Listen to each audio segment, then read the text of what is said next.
Les extiendo una cordial y sincera bienvenida al canal Aprendiendo de Jesús.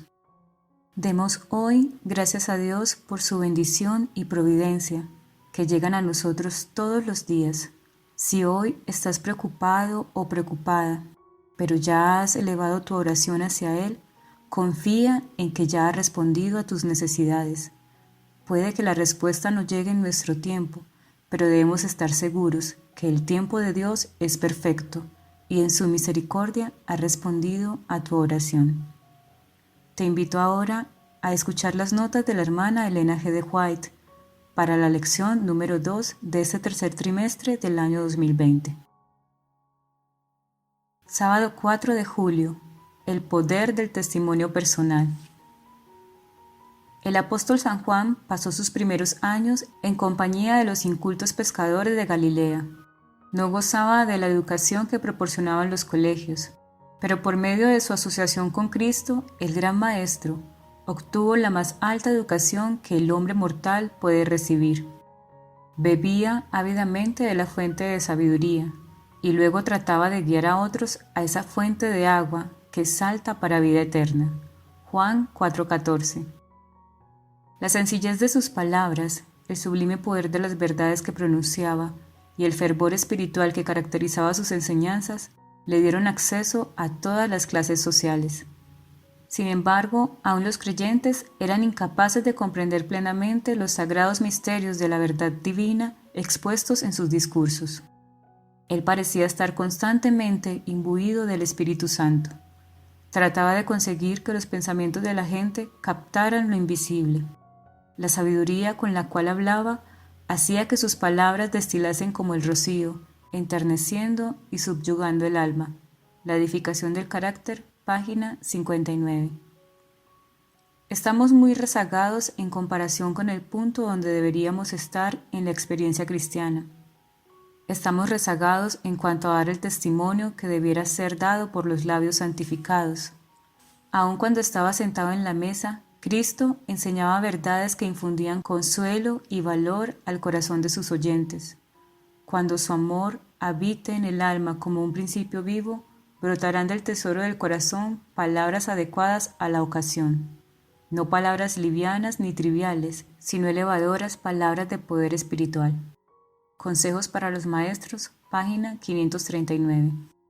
Aquel cuyo corazón está resuelto a servir a Dios encontrará oportunidades para testificar en su favor. Las dificultades serán impotentes para detener al que esté resuelto a buscar primero el reino de Dios y su justicia.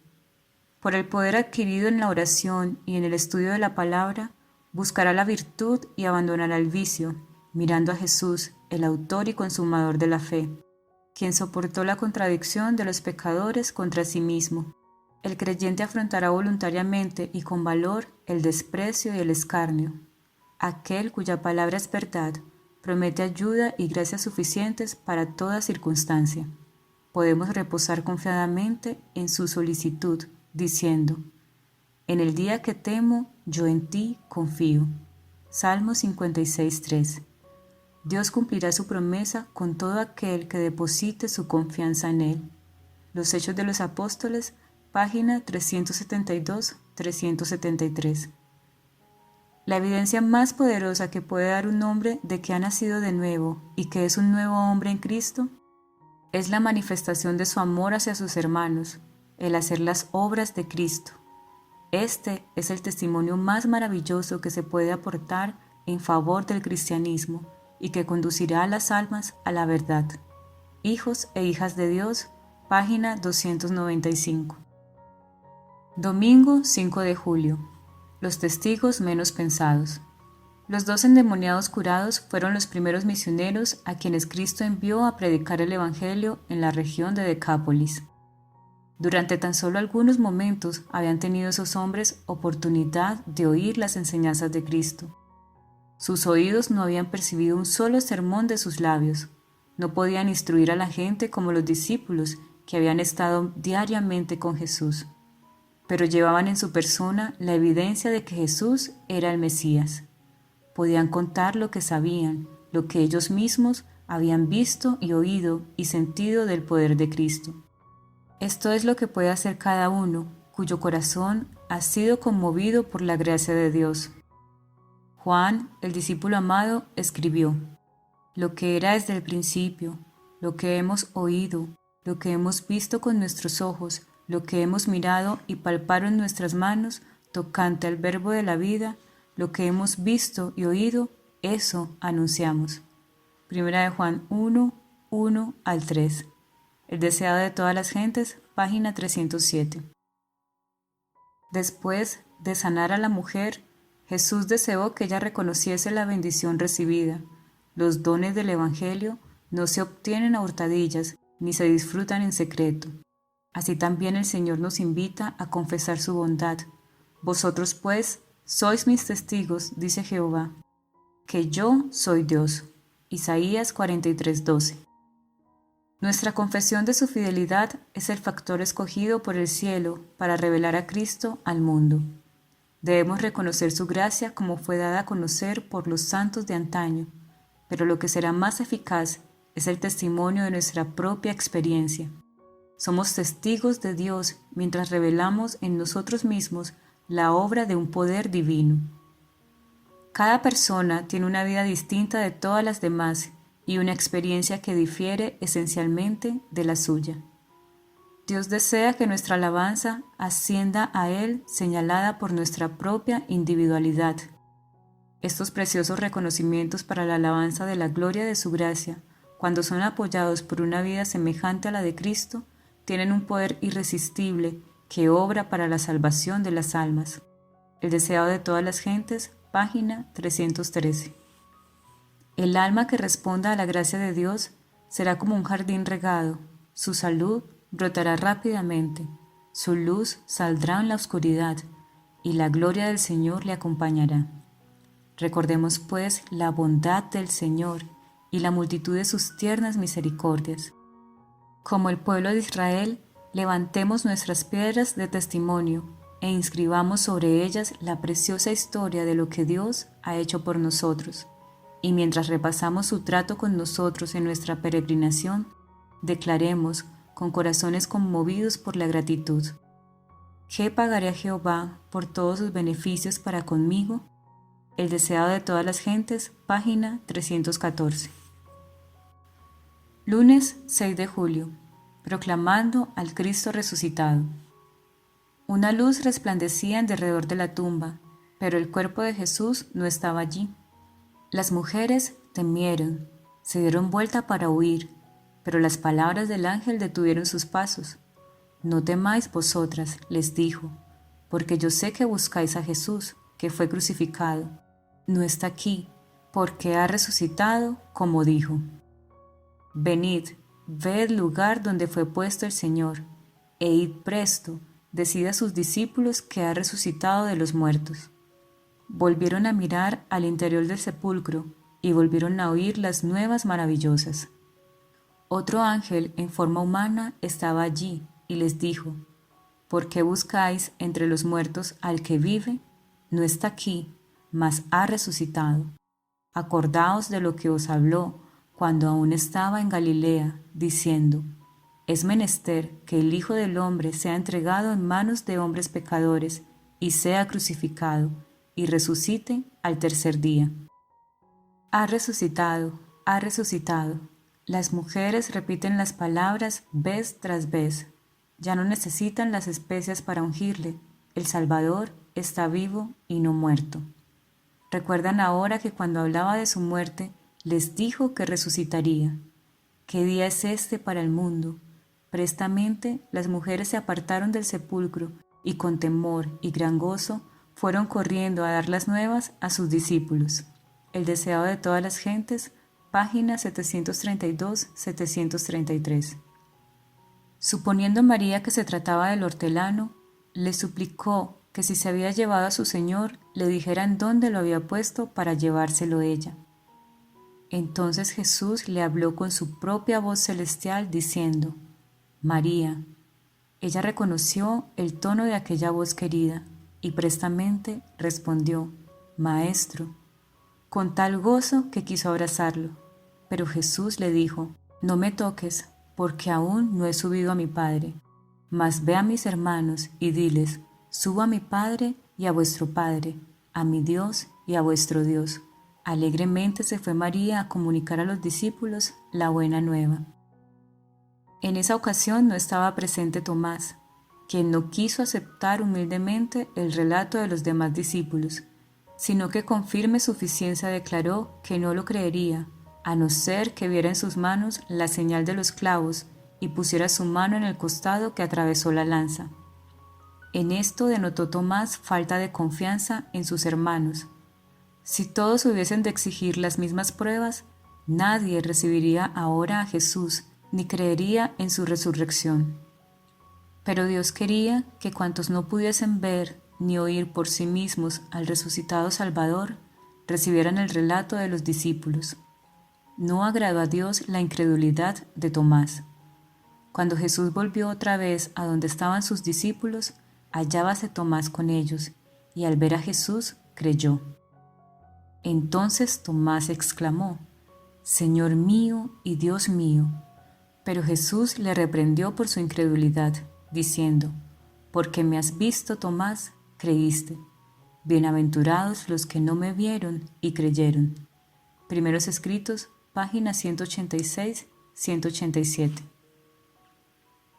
Martes 7 de julio.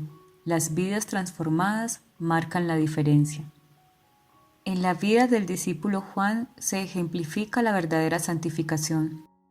Durante los años de su íntima asociación con Cristo, a menudo fue amonestado y prevenido por el Salvador y aceptó sus reprensiones. A medida que el carácter del Divino Maestro se le manifestaba, Juan vio sus propias deficiencias y esta revelación le humilló. Día tras día, en contraste con su propio espíritu violento, contemplaba la ternura y la tolerancia de Jesús y oía sus lecciones de humildad y paciencia. Día tras día su corazón fue atraído a Cristo hasta que se perdió de vista a sí mismo por amor a su Maestro. El poder y la ternura, la majestad y la mansedumbre, la fuerza y la paciencia que vio en la vida diaria del Hijo de Dios llenaron su alma de admiración. Sometió su temperamento resentido y ambicioso al poder modelador de Cristo, y el amor divino realizó en él una transformación de carácter. Los Hechos de los Apóstoles, página 445. Cuando Cristo mora en el corazón, el alma rebosa de tal manera de su amor y del gozo de su comunión que se aferra a Él y contemplándole se olvida de sí misma. El amor a Cristo es el móvil de sus acciones. Los que sienten el amor constreñidor de Dios no preguntan cuánto es lo menos que pueden darle para satisfacer lo que Él requiere. No preguntan cuál es la norma más baja que acepta, sino que aspiran a una vida de completa conformidad con la voluntad de su Redentor. Con ardiente deseo lo entregan todo y manifiestan un interés proporcional al valor del objeto que procuran. El profesar que se pertenece a Cristo sin sentir ese amor profundo es mera charla, árido formalismo, gravosa y vil tarea. El camino a Cristo, página 45. Dios nos ha dado el don del habla para que podamos relatar a otros como Él nos trata, para que su amor y compasión puedan conmover a otros corazones y que de otras almas puedan elevarse también alabanzas a aquel que nos ha llamado de las tinieblas a su luz admirable. El Señor ha dicho, vosotros sois mis testigos, Isaías 43:10. Pero todos los que son llamados a testificar por Cristo deben aprender de Él a fin de ser testigos eficientes. Como hijos del Rey Celestial, deben educarse para dar testimonio en voz clara y distinta, y de tal manera que nadie pueda recibir la impresión de que les cuesta hablar de la misericordia del Señor. Consejos para los maestros, página 230. Todos debemos llegar a ser testigos de Jesús. El poder social santificado por la gracia de Cristo debe ser aprovechado para ganar almas para el Salvador.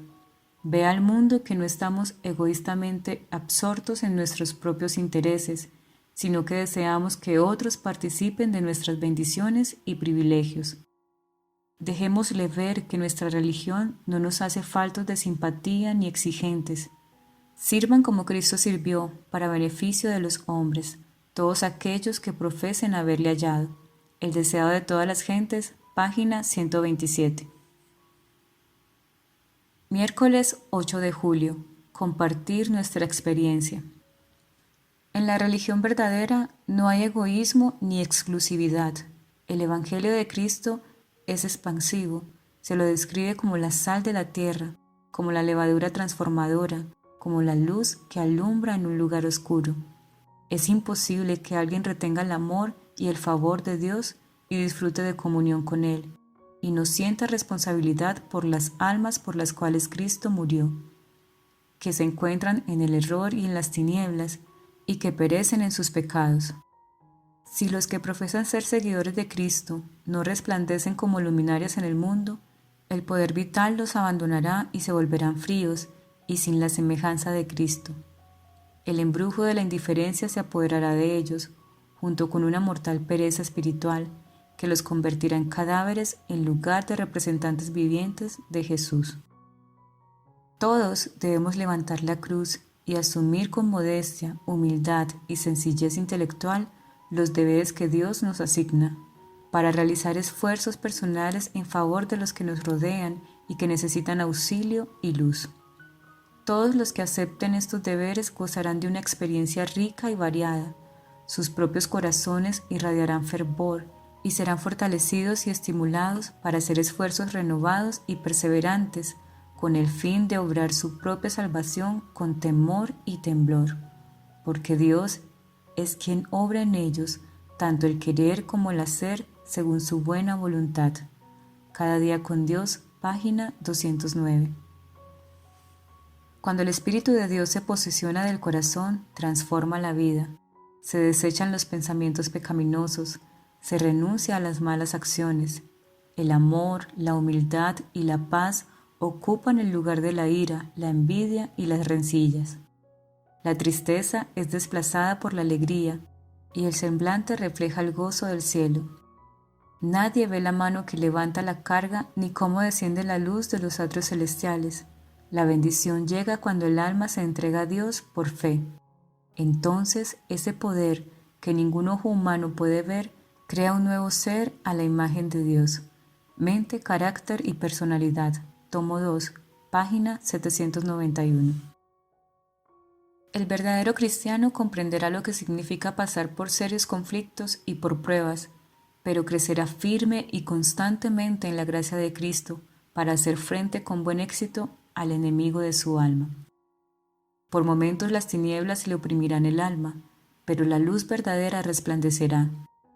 Los brillantes rayos del sol de justicia disiparán la oscuridad, y por medio de la gracia de Cristo será capacitado para ser un fiel testigo de las cosas que ha escuchado del inspirado mensajero de Dios. Al comunicar de este modo la verdad a otros, el obrero de Cristo obtendrá una visión más clara de las abundantes provisiones hechas a todos, de la suficiencia de la gracia de Cristo para toda ocasión de conflicto, pesar y prueba. Mediante el misterioso plan de redención, se ha provisto gracia de modo que la obra imperfecta del instrumento humano pueda ser aceptada en el nombre de Jesús, nuestro abogado. La maravillosa gracia de Dios, página 260. Jueves 9 de julio. El poder de un testimonio personal. Agripa, rey de los judíos, había sido instruido en la ley y los profetas, y había aprendido por medio de testigos confiables algunos de los hechos de los cuales Pablo le hablaba ahora. Entonces, los argumentos eran claros y convencedores. No pudo evitar ser afectado por el celo ardiente que no podía ser apagado, ni por los azotes, ni por las prisiones. Profundamente afectado, Agripa perdió por un momento de vista todo lo que le rodeaba y la dignidad de su posición. Consciente solo de las verdades que había oído, viendo al humilde preso de pie ante él como embajador de Dios, contestó involuntariamente: «Por poco me persuades a ser cristiano». Fervientemente el apóstol respondió: «Quisiera Dios que por poco o por mucho, no solamente tú, sino también todos los que hoy me oyen, fueseis hechos tales cual soy yo». Y añadió mientras levantaba sus manos encadenadas, excepto estas cadenas. Todos los presentes fueron convencidos que Pablo no era un prisionero común. No podía ser impostor, nadie que hablara como él hablaba, que presentara los argumentos que él había presentado, que fuera tan lleno de la exaltación de una fe inspiradora, tan enriquecido por la gracia de Cristo, tan tranquilo en la conciencia de la paz con Dios y con los hombres. No podía ser impostor nadie que pudiera desear que todas las personas distinguidas de la nobleza pudieran tener la misma esperanza y confianza que a él los sostenía, pero quien sin ningún deseo de venganza podía orar que ellos fueran salvados de los conflictos, pesares y aflicciones que él había experimentado. Sketches from the Life of Paul, página 259. Bocetos de la vida de Pablo, página 259. El cristianismo hace un caballero de un hombre. Cristo era cortés aún con sus perseguidores, y sus verdaderos discípulos manifestarán el mismo espíritu. Miremos a Pablo ante los gobernantes. Su discurso ante Agripa es una ilustración de la verdadera cortesía como también de la elocuencia persuasiva. El Evangelio no estimula la cortesía formal corriente en el mundo, sino la que brota de la verdadera bondad del corazón. El amor debe morar en el corazón. El amor imparte a su poseedor gracia, propiedad y dignidad de comportamiento. Ilumina el rostro y suaviza la voz, refina y eleva todo el ser. Obreros Evangélicos, página 129. Tenéis el privilegio de estar gozosos en el Señor y de regocijaros en el conocimiento de su gracia sustentadora. Tome posesión su amor de la mente y del corazón de cada cual. Guardaos del cansancio excesivo, de las preocupaciones agotadoras y de la depresión. Dad un testimonio elevador. Apartad vuestra vista de lo oscuro y lo desalentador y contemplad a Jesús, nuestro gran dirigente. Testimonios para los ministros, página 513. Hermanos, sé que en ocasiones es difícil estar firmes en nuestra fe, y más cuando todo alrededor parece aplastarnos, pero no dejemos de rogar al Señor y de seguir aprendiendo de Él y de todos aquellos que llenos de su amor vivieron en abundancia y en calamidad con la misma fe y el mismo anhelo, agradar a nuestro Dios con su vida y testimonio. Dios les bendiga.